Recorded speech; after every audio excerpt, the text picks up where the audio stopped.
ஒரு அடர்ந்த காட்டில் ஒரு பெரிய யானையும் ஒரு வலிமையான புலியும் வாழ்ந்து வந்தன. அந்த காட்டில் எல்லா மிருகங்களும் யானையை மிகவும் மதித்தன.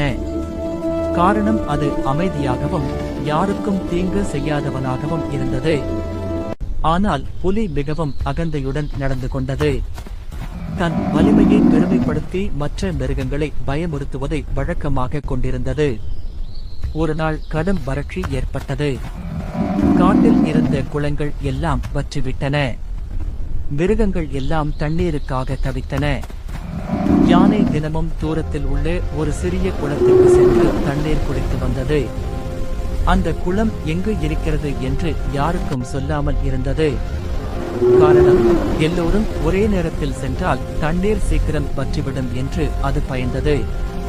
இதை கவனித்த புலி, யானை ஏதோ ரகசியமாக செய்கிறது என்று நினைத்தது. ஒரு நாள் அது யானையை ஒளிந்து பின்தொடர்ந்தது. யானை சென்ற குளத்தை கண்டுபிடித்தது.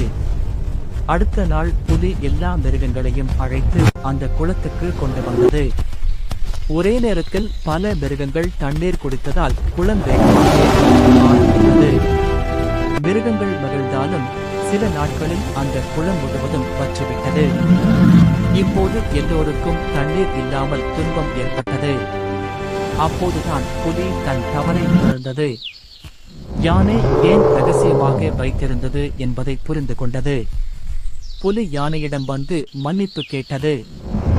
யானை கோபப்படாமல் சொன்னது, வலிமை இருக்கிறது என்பதால் எல்லாவற்றையும் உடனே செய்யக்கூடாது. சில நேரங்களில் சிந்தனை வலிமைதான் முக்கியம். அதன் பிறகு புலி தன் அகந்தையை விட்டது. யானையுடன் சேர்ந்து காட்டில் உள்ள மிருகங்களுக்கு புதிய தண்ணீர் இடங்களை தேடி உதவியது. எல்லா மிருகங்களும் மீண்டும் அமைதியாக வாழ ஆரம்பித்தன. கதை நெறி, மோரல் சோகஸ்மைலி.